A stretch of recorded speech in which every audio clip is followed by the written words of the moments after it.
I share my fries with her. Now the alien girl growls if anyone comes close.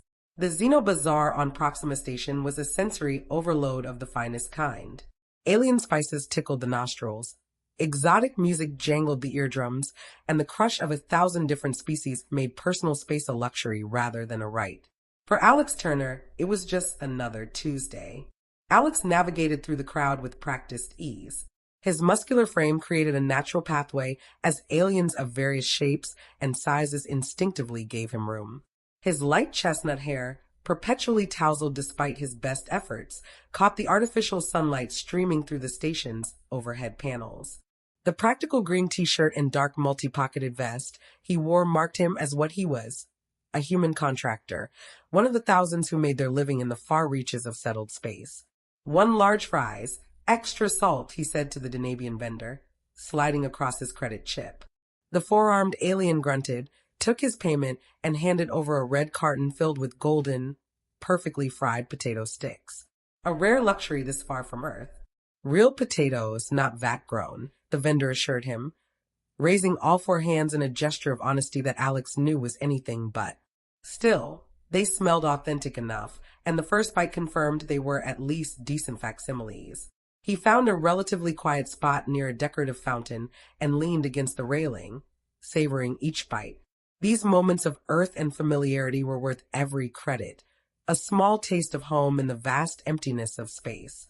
That's when he noticed her. She stood out even in the colorful menagerie of the bazaar, a humanoid female with sky blue fur covering her lithe, athletic body. Her orange eyes scanned the crowd with predatory alertness. The brown leather outfit she wore, crisscrossed with straps and metal accents, suggested both danger and an undeniable allure. She moved like a warrior, like a predator, every step deliberate and graceful. Their eyes met across the bustling marketplace. Alex froze mid-bite as those striking orange orbs locked onto him. No, not him, he realized. His fries. The hunger in her gaze was unmistakable. Not the predatory hunger he'd initially read in her stance, but simple, mundane hunger. She looked like she hadn't eaten in days. Alex hesitated only briefly before raising the carton slightly in her direction, a universal gesture of offering. The blue-furred alien's eyes widened in surprise, ears perking up in what he assumed was interest. She approached cautiously, moving through the crowd like water, never taking her eyes off the carton in his hand. Up close, Alex could see the fine details of her features, the subtle striping pattern in her blue fur, the small scars that told stories of past conflicts, the delicate whiskers that framed her face. "Would you like some?" Alex asked, extending the carton toward her. "They're French fries from Earth." She tilted her head, nostrils flaring slightly as she sniffed the offering with surprising delicacy. She reached out and took a single fry between clawed fingers, examining it carefully before placing it in her mouth. Her reaction was immediate and dramatic. Her orange eyes widened, pupils dilating to almost comical proportions. A sound emerged from her throat, something between a purr and a moan of pleasure. "Good, right?" Alex chuckled. "Here, have more." He offered the carton again, and this time she took it eagerly, devouring the contents with obvious delight. Alex watched, amused by her enthusiasm. It was always interesting to see aliens try Earth cuisine for the first time. What happened next, however, was entirely unexpected. A Taurian merchant, bulky and oblivious, bumped into Alex as he passed. Before Alex could even react, a fierce, primal growl erupted from the blue-furred alien. She stepped between Alex and the startled Taurian, her posture suddenly aggressive. Fur bristling, teeth bared in an unmistakable threat display. The Taurian backed away quickly, hands raised in apology. But the alien woman wasn't finished. She circled Alex once, twice, her growl subsiding to a low rumble as she positioned herself at his side.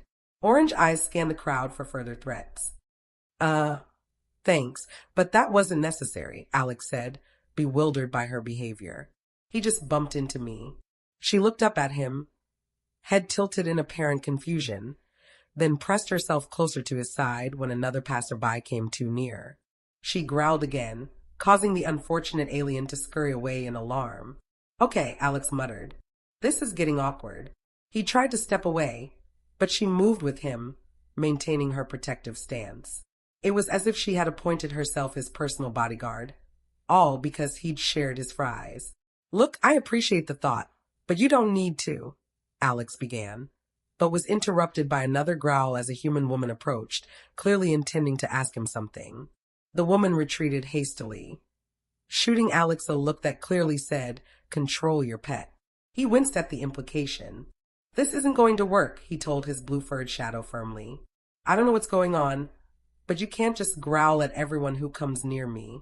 She blinked at him, then deliberately pressed against his side again. A rumbling sound, not quite a growl but something more complex, emanated from her chest. Alex sighed. Somehow, he'd acquired an alien bodyguard, and he had absolutely no idea what to do about it. "Come on, we need to figure this out," Alex said, gently guiding his new blue shadow through the crowded market. Every few steps, she'd growl at passers-by who ventured too close, creating a bubble of space around them as aliens scrambled to avoid the pair.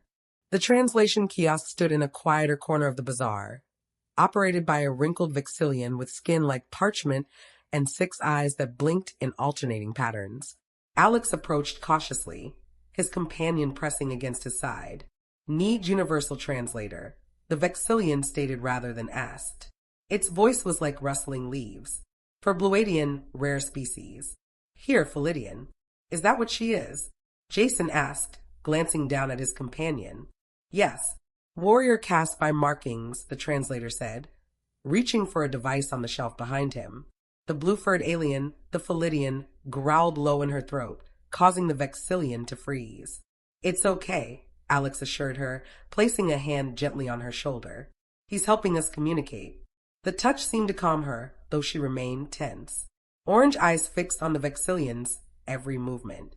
"Here, universal translator. Felian dialect included. Temporary neural link, no surgery," the Vexillian explained, holding out what looked like a small silver disc. "Placed behind ear. Works for 24 hours. Alex paid the exorbitant rental fee. Highway robbery. Really? But he needed answers and carefully placed the disc behind his ear. A slight tingling sensation spread across his scalp as the device synced with his nervous system. "Can you understand me now?" he asked the Felidian. Her ears perked up and her orange eyes widened in surprise. "Your words, they make sense now," she replied, her voice melodic despite the underlying growl. "The magic of your people is impressive." "Not magic, just technology," Alex corrected with a smile. "What's your name?" "I am Kira of the Night Shadow Pride," she replied, standing straighter with a hint of pride in her posture. "Hunter-class warrior of the 3rd rank. I'm Alex Turner, human contractor." He extended his hand, then realized she might not understand the gesture. "Why are you growling at everyone who comes near me?" Kira tilted her head, confusion evident in her expression. "You shared your food with me. By the ancient laws of my people, we are now bonded. I am your protector until the debt is repaid." Alex blinked. "Debt? What debt?" "It was just some fries. You provided sustenance when I was hungry. This creates a life debt according to Felidian tradition," she explained as if it were the most obvious thing in the universe. "I must now ensure your safety until I have saved your life in return, balancing our bond." Alex ran a hand through his tousled hair, sighing deeply. "So, because I gave you some potatoes fried in oil, you're now my bodyguard until you save my life?" "Precisely," Kira nodded, seeming pleased that he understood. The fries were delicious. "I have never tasted such a thing. They must be a great delicacy among your people." Alex couldn't help but laugh. "Not exactly. They're pretty common where I come from." "Then you are even more generous than I thought, sharing such wonderful food with a stranger," Kira said, her voice softening slightly. "The bond is strong." "Look, I appreciate the thought, but I don't need a bodyguard," Alex tried to explain. "And you can't just growl at everyone who comes near me. That's not how things work here." Kira's ears flattened slightly. "I must protect what is mine." "I'm not yours," Alex said firmly. "That's not how humans form bonds." "How do humans form bonds?" she asked, genuine curiosity in her orange eyes. Alex hesitated, realizing he'd walked into complicated territory. "It's complex. We talk, spend time together, get to know each other. It takes time. We have time, Kira stated simply. I will learn your human ways while I protect you. Alex was about to argue further when a commotion erupted nearby. A group of station security officers were moving through the market, checking identification and questioning vendors. Routine inspection, the Vexillian translator muttered, its 6 eyes blinking rapidly in apparent nervousness. Or perhaps not so routine. Alex tensed. His contractor license was valid, but he was carrying certain items in his vest pockets that existed in a legal gray area. Nothing dangerous, just restricted tech components he was delivering to a client. Getting searched now would be inconvenient at best, disastrous at worst. Kira sensed his tension immediately. You are concerned, she observed, her posture shifting subtly to alert readiness. Are these unformed ones a threat? Not exactly, but I'd rather avoid them right now, Alex admitted. Without another word, Kira took his hand and pulled him away from the kiosk, moving with purpose through the crowd. Her natural predatory grace allowed her to find gaps between groups of shoppers that Alex wouldn't have noticed, and her occasional warning growls ensured those gaps widened as needed. Where are we going? Alex asked as they ducked down a narrow service corridor. Away from danger, Kira replied simply. I know these station layouts. They are similar across the galaxy. She led him through a maze of maintenance passages and service tunnels, moving with confident familiarity. Alex found himself impressed despite his frustration with the situation. She clearly had experience moving undetected through populated areas, a skill set that raised questions about her past. They emerged in a quieter section of the station, a residential area where the lighting was dimmed to simulate evening. Kira finally slowed her pace, releasing Alex's hand. We should be safe here, she said, orange eyes scanning their surroundings. The uniformed ones rarely patrol these sections thoroughly. Alex leaned against a wall, catching his breath. Thanks for that, but you didn't need to. I fulfilled my duty, Kira interrupted, a note of satisfaction in her voice. You wished to avoid those officials, and I ensured you did. That's not the same as saving my life, Alex pointed out. No, she agreed. But it is a start. The life debt remains. Alex sighed, realizing he wasn't going to win this argument. At least not today. Fine, but we need to establish some ground rules if you're going to follow me around. First, no growling at people unless they're actually threatening me. Kira considered this, head tilted. How will I know who threatens you? Trust me, I'll let you know, Alex assured her. Second, I need to understand more about you and this bond. Where are you from? What brings you to Proxima Station? Kira's posture changed subtly, a new weariness entering her expression. I am between assignments. My last hunt ended poorly. I came here seeking new opportunities. Hunt? You're some kind of bounty hunter. Hunter-class warrior, she corrected. I track and capture those who violate our laws. Or I did, until recently. The pieces began falling into place for Alex. The warrior stance, the combat-ready outfit, the way she moved through crowds. She was essentially a cop or military, though currently without a position. Now I protect you, she said simply, as if it were the most natural conclusion. Alex looked at her, really looked at her, and saw beyond the fierce exterior. There was something vulnerable in those orange eyes, a loneliness he recognized all too well. Whatever had happened with her last hunt, it had left her adrift. And somehow his simple act of sharing food had given her purpose again. All right, he said finally, but we do this my way. No unnecessary growling, and you have to let me explain human customs so you don't cause a diplomatic incident. Kira's ears perked up, and the rumbling sound she made was distinctly different from her earlier growls. Almost like a purr. Agreed. I will learn your ways. Alex Turner. The way she said his name, rolling the R slightly, sent an unexpected shiver down his spine. This arrangement was going to be interesting, to say the least. Home sweet home, Alex announced as the door to his apartment slid open with a pneumatic hiss. The modest quarters were standard contractor housing, a main living area that doubled as a kitchenette, a small bedroom, and a utilitarian bathroom. What made it unique were the personal touches. A vintage Earth movie poster for the Maltese Falcon, a small shelf of actual paper books, and a potted plant that somehow survived despite Alex's sporadic attention. Kira entered cautiously, nostrils flaring as she took in the scent. She circled the perimeter of the room, examining windows, vents, and the single door with professional scrutiny. Defensible, but the ventilation system is a vulnerability, she noted, tapping a claw against the metal grate near the ceiling. An assassin could introduce toxins. Alex chuckled. I don't think anyone's trying to assassinate me. You cannot know this for certain, Kira replied. Seriously, what valuable cargo do you transport that requires such secrecy from authorities? Alex raised an eyebrow. Perceptive, aren't you? Nothing dangerous, just restricted tech components. Specialty items for clients who don't want to wait for official channels. A smuggler, Kira stated, her tone neutral. Courier, Alex corrected. Everything I carry is legal somewhere, just not always where I'm carrying it to or from. Kira seemed to accept this distinction with a slight nod. She continued her inspection, pausing at the small kitchen area. You have more of the fries.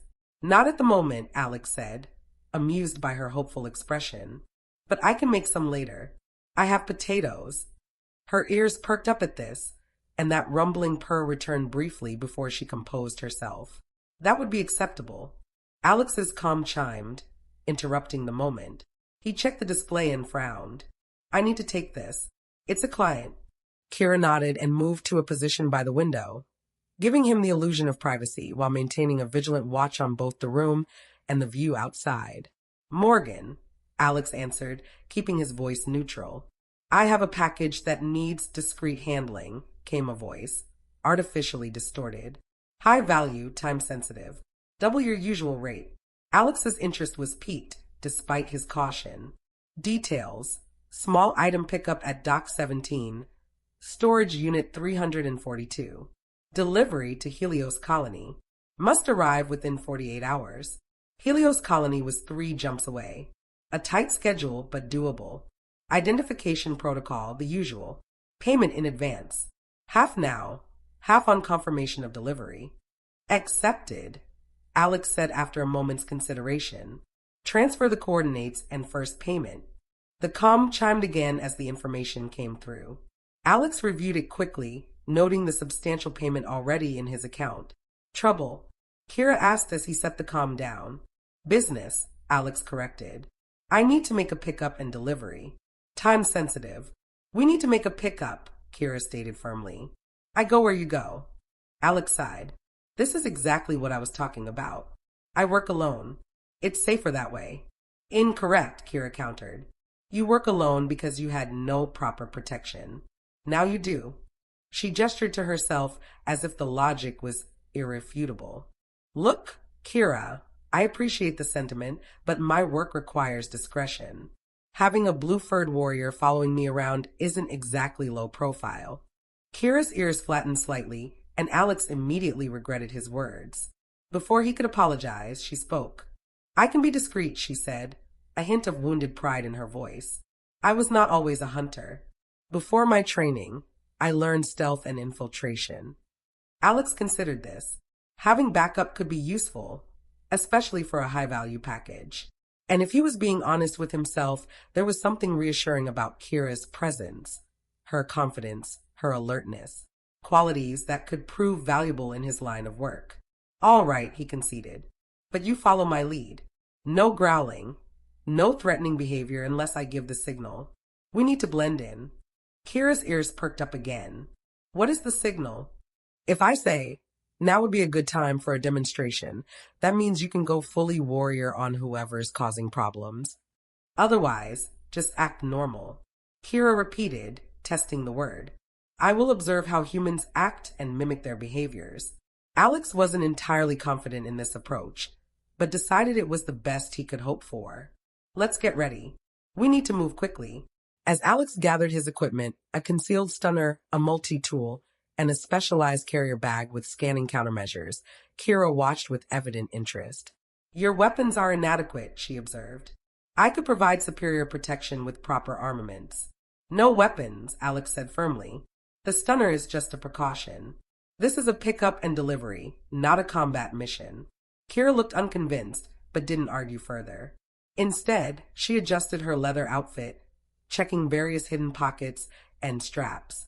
Alex had the distinct impression she was armed regardless of his instructions, but decided not to press the issue. They left the apartment and made their way through the station's corridors toward the docking area. Alex was pleasantly surprised by Kira's ability to adapt her behavior. She still walked with a predator's grace, but she'd modulated her more obvious alien mannerisms, keeping close to Alex without the protective growling. Dock 17 was in a less reputable section of the station, where security cameras mysteriously malfunctioned with regularity and station patrols were conspicuously infrequent. Perfect for discreet business transactions, less perfect for personal safety. Stay alert, Alex murmured as they approached the storage unit 342. Something feels off. I sense it too, Kira replied softly. 3 individuals nearby, attempting concealment. Their sense betray anxiety and aggression. Alex glanced at her, impressed despite himself. You can smell all that. Felidians have superior olfactory capabilities, she stated matter-of-factly. The one behind the cargo containers has a pulse weapon, Kira continued. The others are armed with blades and what smells like neural disruptors. Alex's mind raced. The payment had been too good, the timeline too tight. Classic setup. We need to leave now, he said. Too late, Kira whispered. 3 figures emerged from various hiding spots, 2 humans and a burly Tauren. The larger human, sporting a facial scar that twisted his attempt at a friendly smile into something menacing, stepped forward. Alex Turner, right on time, he said. I'm Decker. I believe you're here for a package. Alex maintained a casual posture, though his muscles tensed for action. That's right. Storage Unit 342. Slight change of plans, Decker said, his false smile widening. The package is coming with us, and so are you. Our employer wants a word. I don't do renegotiations, Alex replied evenly. If your employer has concerns, they can contact me through the usual channels. Decker's smile vanished. This isn't a negotiation. And who's your blue friend? He added, eyeing Kira. Didn't mention you'd have company. Consultant, Alex said smoothly. Specialized security. Kira remained silent beside him, but Alex could feel the tension radiating from her.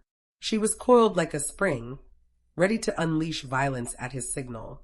Well, your consultant is welcome to join us, Decker said, his hand drifting toward the weapon at his hip. Or she can stay here permanently. Alex weighed his options. 3 armed opponents, unknown backup potentially waiting elsewhere. Not great odds, even with Kira's evident combat capabilities. I think, Alex said slowly, now would be a good time for a demonstration. The change in Kira was instantaneous and terrifying. The controlled, observant companion vanished, replaced by a blur of blue fur and lethal precision. She moved faster than Alex's eyes could track, a growl of primal fury erupting from her throat. The Tauren went down first, a precise strike to his throat cutting off his startled bellow. The second human barely had time to raise his neural disruptor before Kira was upon him, her clawed hands disarming him with brutal efficiency. Decker managed to draw his pulse weapon, but Kira was already in motion. Her body twisted in midair to avoid his panicked shot. She landed directly in front of him, her growl now a terrifying snarl that exposed impressive fangs. The next one who moves toward my human dies, she announced, her voice carrying a guttural undertone that made the threat unmistakably genuine. Decker froze, pulse weapon still half raised. What the hell is she? My consultant, Alex said, stepping forward to retrieve the weapon from Decker's suddenly unresisting hand. As I mentioned, with the immediate threat neutralized, Alex quickly bound the 3 would-be ambushers, using restraints from his vest pockets. Kira maintained her vigilant stance, orange eyes constantly scanning for additional threats. Who sent you? Alex demanded, crouching beside Decker. Don't know his real name, Decker muttered, fear evident in his eyes as they kept darting to Kira. Goes by the director. Said you had something that belonged to him. I've never heard of any director, Alex said. And I don't have anything that isn't mine. Check your package, Decker suggested, a hint of malice returning to his voice. Might find a surprise. Alex considered this, then moved to storage unit 342. The door opened with the code provided in his briefing. Inside was a small, unassuming metal case, exactly as described. Can you smell anything unusual about this? Alex asked Kira, who approached cautiously. She examined the case without touching it, nostrils flaring. Explosive components. Subtle but present. And something else. Biological material. Alex cursed under his breath. Trapped within a trap. They wanted him to transport something dangerous, then either capture him en route or let him complete the delivery and take the fall. What will you do with them? Kira asked, nodding toward their captives. Alex considered his options. Station security would ask too many questions. We'll leave them here, he decided. But first, he approached Decker again. Tell your director that Alex Turner doesn't appreciate setups. Next time, I won't be so understanding. He'll find you, Decker warned. Nobody crosses the director. Let him try, Alex replied, with more confidence than he felt. He turned to Kira. Let's go. We need to dispose of this package safely and figure out who's targeting me. They left the storage area quickly, Alex carrying the case carefully. Once they were several corridors away, he stopped at a waste disposal chute. Stand back, he instructed, opening the case with extreme caution. Inside was a small vial containing a glowing blue substance, nestled in what appeared to be explosive components designed to trigger upon arrival at Helios Colony. Biological weapon, Kira suggested, examining it from a safe distance. Looks like it, Alex agreed grimly. Probably engineered to look like it came from my supplier. He carefully removed the vial, disabled the explosive components, and separated them for disposal in different chutes. As they made their way back to his apartment, Alex's mind raced with implications. Someone powerful wanted him eliminated or imprisoned. Someone who knew his routes and contacts. You are concerned, Kira observed as they entered his quarters. Someone set me up, Alex said, securing the door behind them. Someone who knows my business. That's unsettling. You have enemies, Kira stated, not as a question. In my line of work, it happens, Alex admitted. But this feels personal and well-funded. Kira moved to the center of the room, her posture straight and formal. The threat to your life confirms the necessity of our bond. I will continue to protect you until this danger has passed. Alex looked at her, really looked at her, and saw beyond the fierce exterior and warrior stance. He saw something he hadn't fully appreciated before, absolute dedication. Whether driven by cultural obligation or personal choice, Kira was committed to his safety in a way no one had been in a very long time. Your fighting skills are impressive, he acknowledged. I've never seen anyone move that fast. A hint of pride showed in Kira's expression. I was top of my hunter class before. Before what? Alex prompted gently when she didn't continue. Kira's ears flattened slightly. Before I was cast out. My last assignment, I refused an order that violated my personal code. My superiors did not appreciate my moral objections. The pieces clicked into place for Alex. Her presence alone on the station, her hunger when he'd met her. She was an exile, cut off from her people and resources.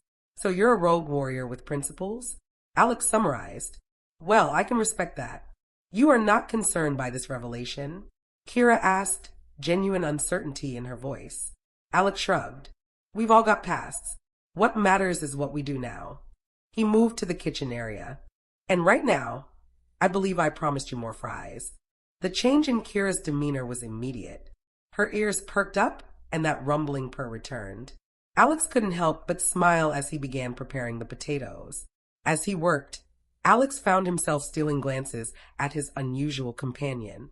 There was something undeniably appealing about her, not just her exotic appearance, but her directness, her unwavering loyalty, even her fierce protectiveness. You keep looking at me, Kira observed, catching him mid-glance. Is something wrong with my appearance? Quite the opposite, Alex admitted before he could stop himself. You're striking. Kira tilted her head, processing this. This is a positive observation. Very positive, Alex confirmed, feeling a flush of warmth that had nothing to do with the cooking oil. A slow, deliberate blink was Kira's response, along with that rumbling purr that Alex was beginning to find rather endearing. We need information, Alex announced, fastening the top button of his rarely worn formal shirt. The deep blue fabric complemented his eyes, a detail not lost on Kira, whose gaze lingered appreciatively. And I know exactly where to find it. 3 hours had passed since their encounter with Decker and his crew. They'd used the time wisely, eating the promised fries, which Kira had devoured with unabashed delight, researching the director, finding nothing concrete, and preparing for their next move. "Where are we going?" Kira asked, watching Alex transform from casual courier to something more refined with a few simple wardrobe adjustments. "Club Paradox," Alex replied, slipping on a tailored suit. A high-end establishment where the station's elite mingle with visiting dignitaries and the occasional criminal mastermind. "If anyone knows about this director, we'll find them there." Kira frowned. "A crowded social venue presents security challenges." "Which is why you'll need this," Alex said, producing a sleek, form-fitting outfit in deep charcoal gray. Less conspicuous than leather. Kira examined the garment with obvious skepticism. "This provides no protection." "It provides the protection of blending in," Alex explained. "Club Paradox has a strict dress code and an even stricter no-weapons policy. We need to look the part." After some convincing, Kira reluctantly changed into the outfit. The result was striking. The sophisticated clothing accentuated her athletic figure, while downplaying her more obvious alien features. With her blue fur groomed and her posture adjusted to appear more relaxed, she could almost pass for an exotic socialite rather than a warrior. "Remember," Alex said as they prepared to leave, "no growling, no threatening gestures. We're just two people enjoying an evening out." "I remember our agreement," Kira replied, though her tone suggested limited patience for the charade. "But my duty remains. Your safety is paramount. The best way to ensure my safety tonight is to help me gather information without drawing attention," Alex insisted. "Can you do that?" Kira's orange eyes met his, intense and unwavering. "For you, I will try." The journey to Club Paradox took them through the station's upper levels, where the corridors widened, the lighting softened, and the general atmosphere shifted from utilitarian to luxurious.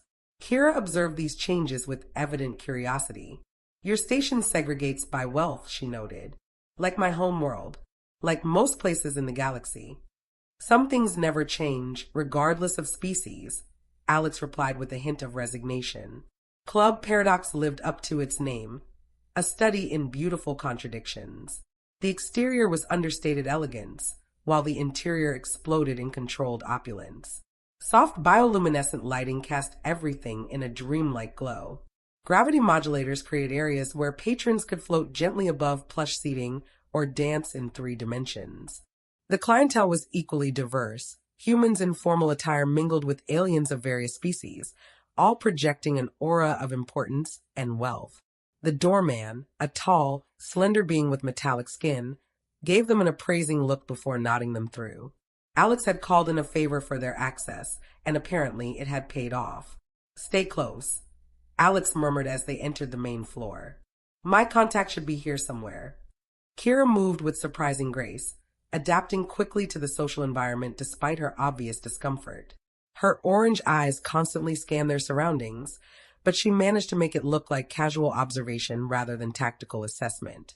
They made their way to the bar, where Alex ordered drinks, something amber-colored for himself, and, after a brief consultation with the bartender, a luminescent blue concoction for Kira that was apparently popular among species with her physiological profile.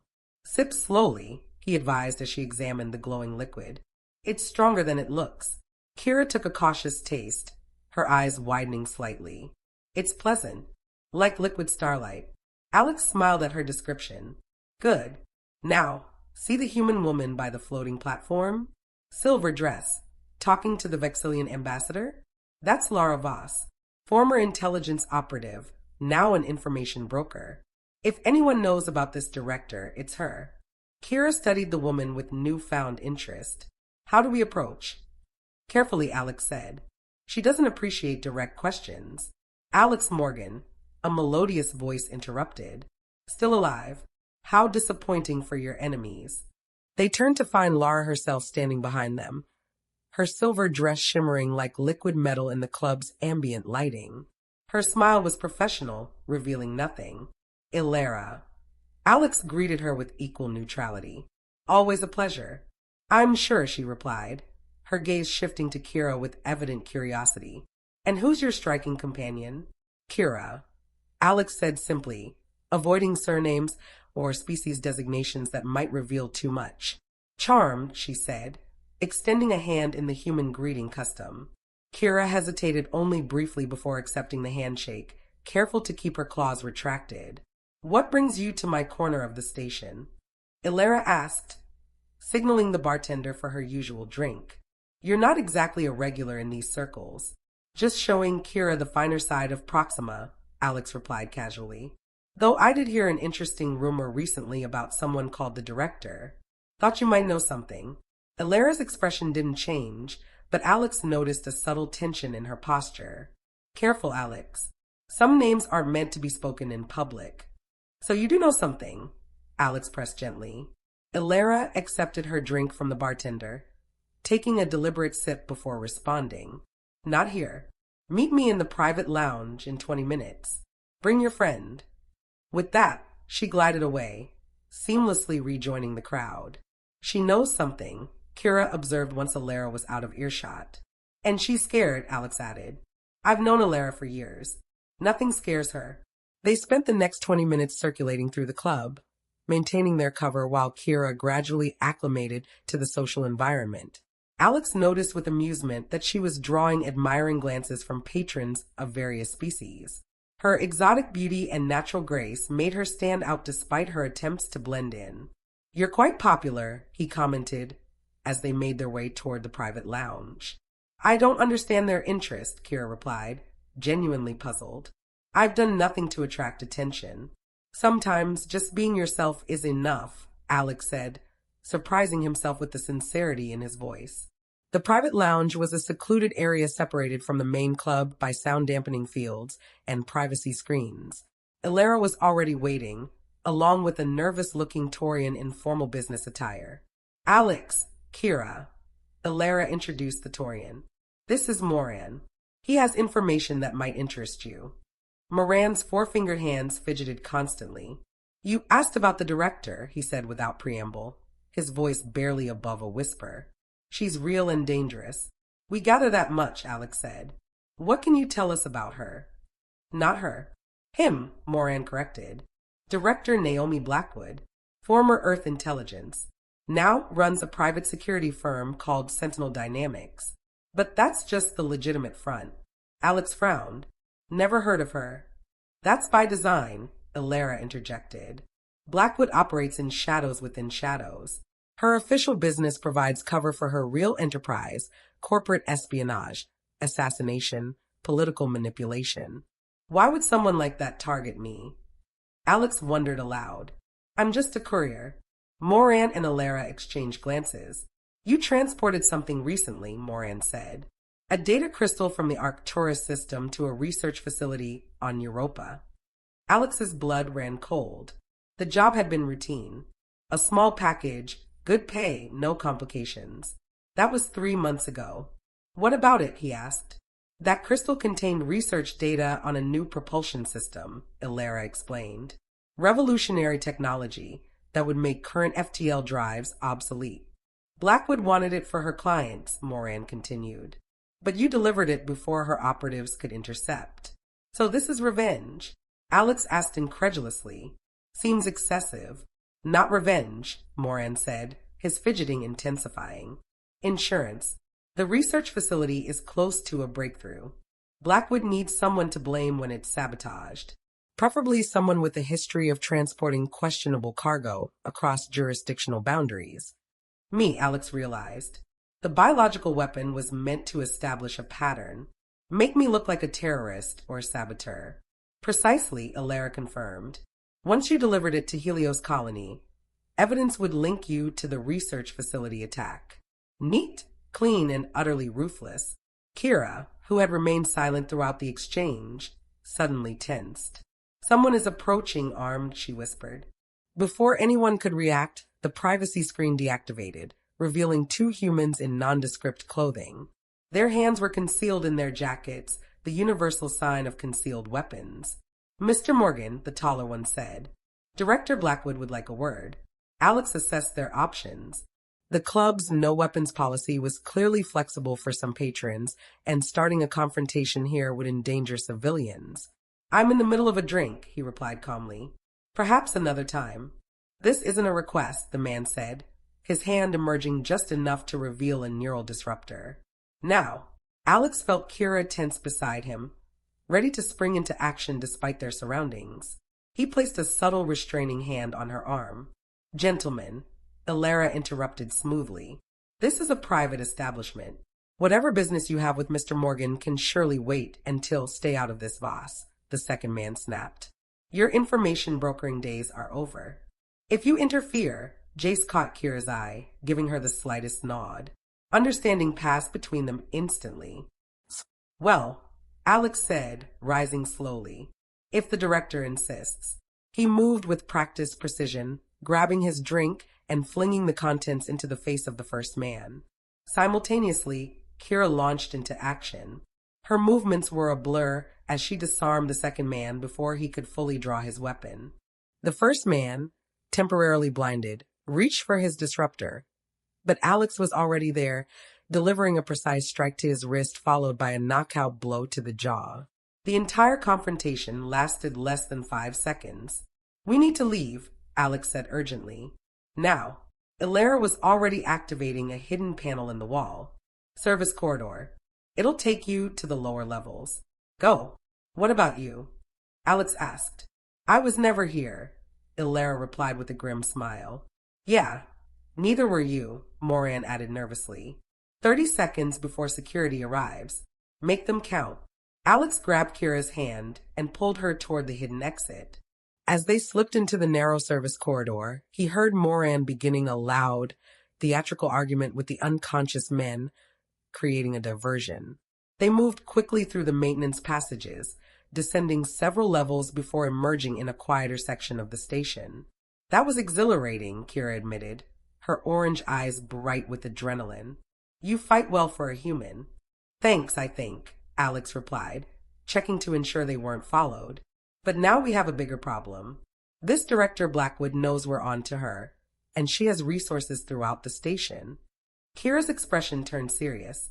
"What will we do?" Alex considered their options. "We need leverage, something to make Blackwood back off. And I think I know where to find it. My ship is docked in Bay 42. The Starbound wasn't the fanciest vessel, but she was fast and reliable." "We're leaving the station?" Kira asked, keeping pace beside him. "Strategic retreat," Alex clarified. "Blackwood has too many resources here. We need to change the playing field." They emerged into a less populated area of the docking ring. Alex checked his surroundings before leading Kira toward Bay 42. "There's something on Europa at the research facility where I delivered that data crystal." Alex continued. "If Blackwood wants to frame me for sabotaging it, that means there's evidence there that could expose her real plans." Kira's ears twitched. A counterattack rather than mere escape. Tactically sound. As they approached Bay 42, Alex slowed. The security panel showed green, authorized access, but he distinctly remembered engaging the lockdown protocol before leaving. "Wait," he whispered, pulling Kira into an alcove. "Someone's been at my ship." Kira's nostrils flared. 3 humans, male. Recently departed. "Sabotage," Alex muttered. "Blackwood's thorough. I'll give her that." Alex considered their options. "We need that ship. It's our only way off the station." "I can eliminate any devices they've planted," Kira offered. "It's not that simple," Alex replied. "A single booby-trapped component could kill us mid-jump." Alex's face lit up with sudden inspiration. He pulled out his comm unit. "Starbound, authorization Morgan Tango 73. Remote diagnostic protocol." The comm crackled before a synthetic voice responded. "Remote diagnostic active. Anomalies detected in primary ignition sequence and navigation systems. Can you isolate and neutralize?" "Affirmative. Rerouting through secondary systems. Estimated completion 3 minutes." Alex grinned at Kira's surprised expression. "Ship's AI. Basic, but effective." They waited tensely as the AI worked. "You have your own vessel," Kira observed. "This changes my understanding of your status." "I'm just a courier," Alex insisted. The ship's a tool, not a status symbol. Diagnostic complete, the synthetic voice announced. Foreign devices neutralized. Ship systems operational at 94% efficiency. Good enough, Alex decided. Let's go. The Starbound waited within the bay, a mid-sized vessel with sleek lines and the patina of well-maintained age. The boarding ramp lowered at their approach, internal lights activating automatically. Welcome aboard the Starbound, Alex said as they entered. Home sweet home. Alex initiated the launch sequence, his hands moving confidently across the controls. Proxima Control, this is Starbound, requesting immediate departure clearance. He transmitted. Starbound, this is Control. Departure queue is currently Emergency Protocol 793. Alex interrupted, using a code that would cost him favors but get them moving immediately. Requesting priority clearance. The massive bay doors slid apart, revealing the star-studded blackness of space. Starbound, this is Proxima Security. Return to dock immediately for cargo inspection. Sorry, bad connection, Alex muttered, disabling the comm system and preparing for jump. Sensors showed 2 security vessels in pursuit, Kira reported, quickly adapting to the ship's systems. Too late, Alex said as the jump drive reached full power. Hold on. Space distorted around them, stars stretching into lines as the Starbound leapt into FTL travel. The pursuing vessels vanished from their sensors. Alex released a breath he hadn't realized he was holding. We're clear for now. Kira's orange eyes were wide with excitement. First time jumping, he asked. First time as co-pilot, she corrected. My previous travels were as cargo. The casual way she referenced her past made Alex's heart twist unexpectedly. Well, you're crew now, he said firmly. And a damn good one at that. Alex awoke to the ship's alert system and Kira's hand on his shoulder. We're approaching the Jupiter system, she informed him. The ship detected long-range scans targeting us. Alex was immediately awake. Blackwood's people. Unknown, Kira replied. But the scan patterns match Earth military protocols. They hurried to the bridge, where Alex confirmed Kira's assessment. She's called in official help.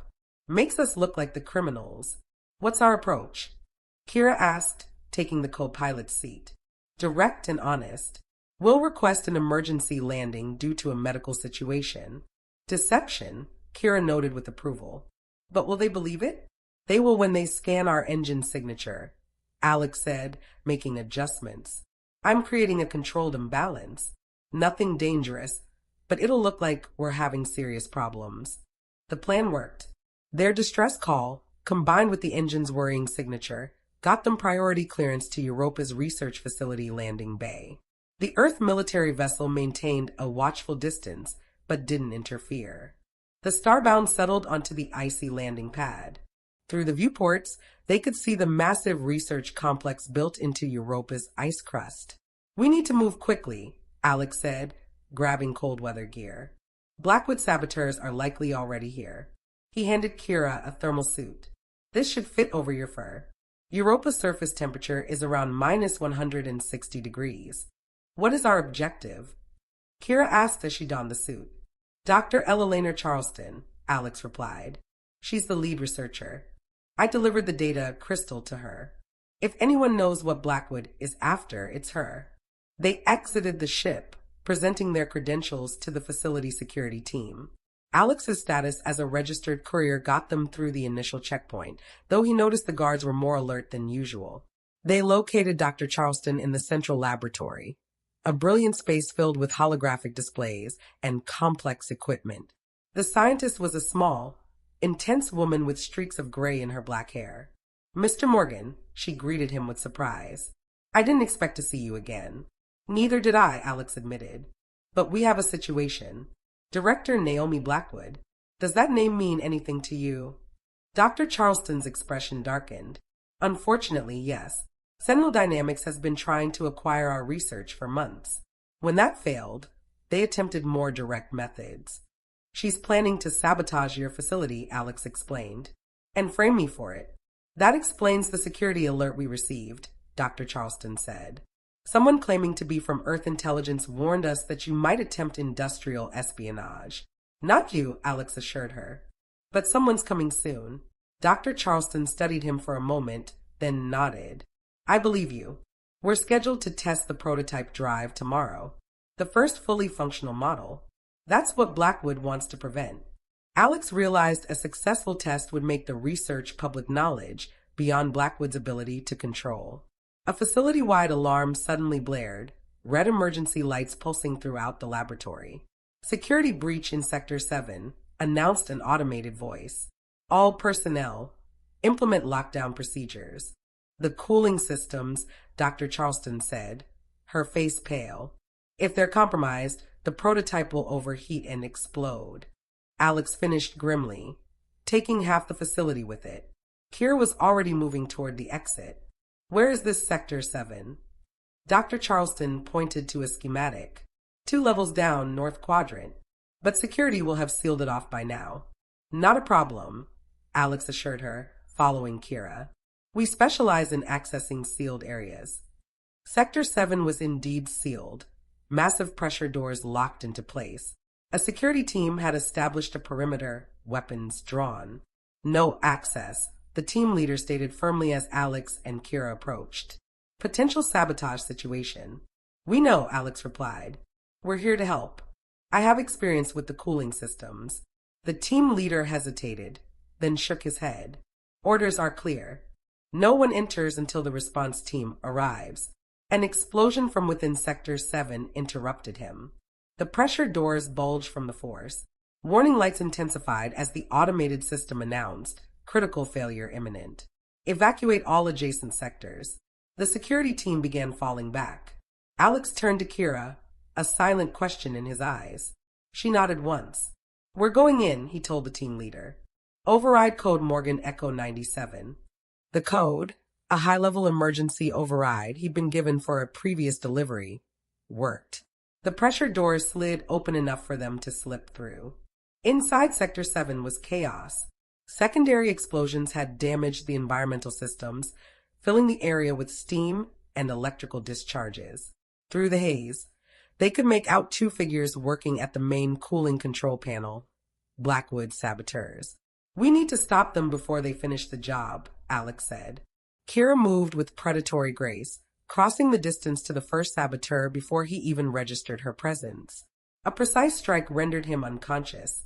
The second saboteur turned, weapon raised, but Alex was already there, deflecting the aim and delivering a stunning blow to the man's solar plexus.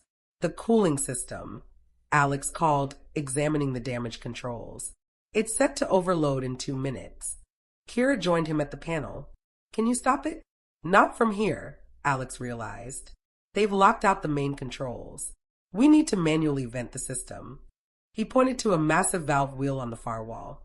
That's the emergency override. It requires significant strength to turn. Without hesitation, Kira moved to the valve. The wheel was designed for emergency use by multiple personnel, but she gripped it firmly and began to turn. It's moving, she grunted, applying her full strength. Alex secured the unconscious saboteurs, then joined her at the valve, adding his strength to hers. Together, they forced the wheel to turn, gradually opening the emergency vent. Superheated steam burst from the release pipes, the pressure gauge on the cooling system slowly dropping from critical levels.